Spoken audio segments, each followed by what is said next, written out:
கர்த்தருடைய பரிசுத்த நாமம் மகிமைப்படுவதாக. இன்னைக்கு நம்ம யாரை பற்றி தியானத்துக்கு எடுத்துக்கொள்ள போகிறோன்னா, வேதத்தில் நிறையா பெண்களை பற்றி பார்க்குறோம். அதில் மிரியாமை குறித்து தான் இந்த நாள் தியானத்தில் தியானிப்போம். மிரியாம் அவங்கள பற்றி நம்ம முதல்ல எங்கே வாசிக்கிறோன்னா, யாத்ராகமம் 2ஆம் அதிகாரத்தில் வாசிக்கிறோம். மிரியாம் மோசேயோட அக்காவாக இருக்கிறாங்க.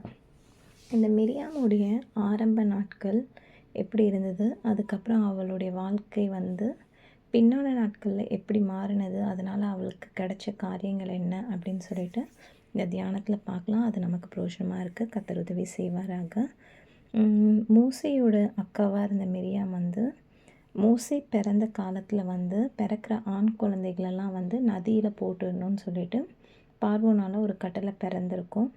ஆனால் அந்த சூழ்நிலைமையில் கூட அவள் தன்னுடைய தம்பியை காக்கிறதுக்காக அந்த 3 மாதம் ஒளித்து வைத்திருப்பாங்க. அதுக்கப்புறம் அந்த நைல் நதியில் அந்த குழந்தைய ஒரு கூடையில் வச்சு அதை நல்லா கீழ் பூசி அதை அந்த நதியில் விட்டுருவாங்க.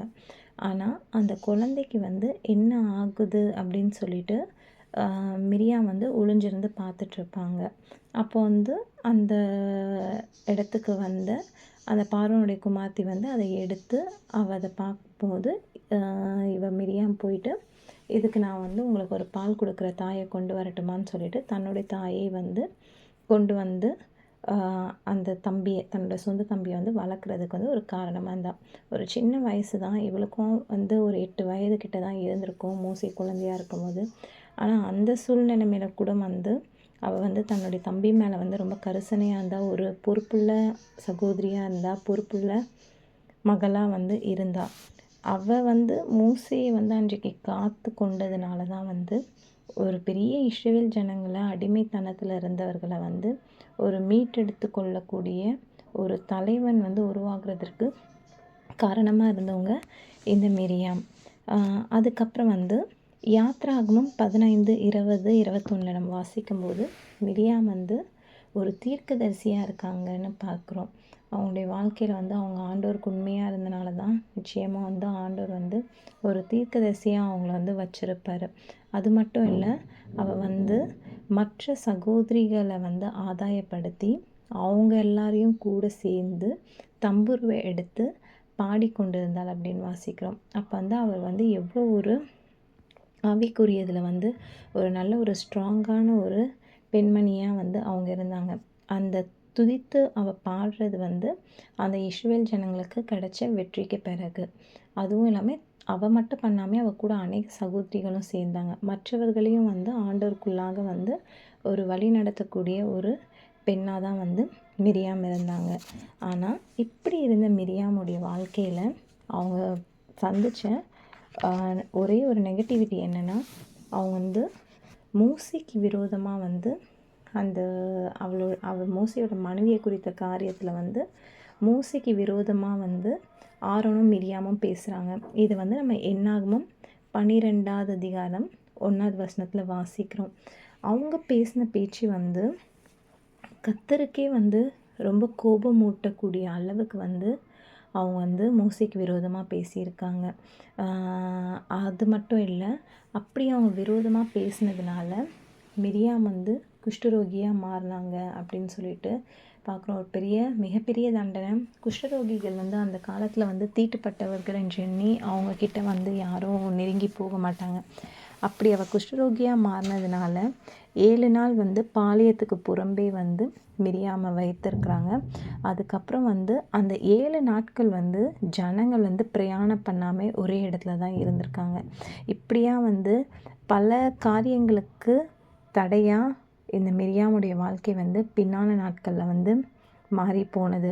ஆரம்பத்தில் அநேகரை ஆதாயப்படுத்தி அநேகரை கிறிஸ்துவுக்குள்ளாக துதிக்க வைத்து பாட வைத்து ஆண்டவருக்குள்ளாக நடத்தினவங்க, ஆரம்பத்தில் தன் சகோதரன் மேலே கரிசனையாக இருந்தவங்க, அதே சகோதரனுடைய வளர்ச்சியை பார்த்து அவர் மேலே பொறாமை கொண்டு அவர் மேலே கோபப்பட்டு ஆண்டவருடைய சாபத்தை அவங்க பெற்றுக்கொள்கிறாங்க. அதுக்கப்புறம் என்னாகமம் 21 வாசிக்கும்போது மிரியாம் மரித்து அடக்கம் பண்ணப்படுறாங்க.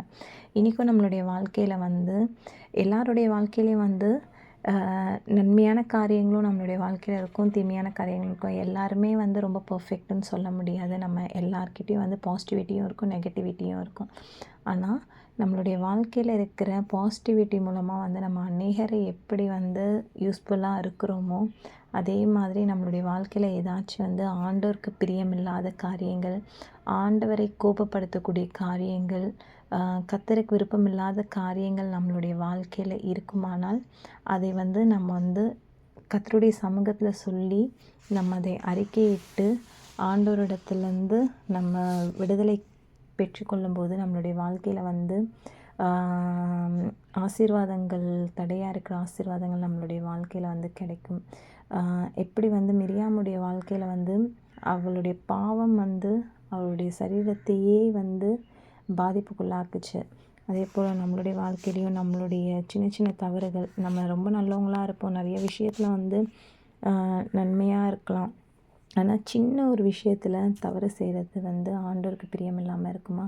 அப்படிப்பட்ட காரியங்கள் நம்மளுடைய வாழ்க்கையில் இருக்கா? அதை நம்ம சிந்திச்சு இந்த நாளில் சரி செய்து ஆண்டவருக்கு பிரியமாய் வாழ கர்த்தர் நம் அனைவருக்கும் கிருபை செய்வாராக. இந்த நாள் வேத வாக்கியத்தை கர்த்தர் தாமே ஆசீர்வதிப்பாராக. ஆமென்.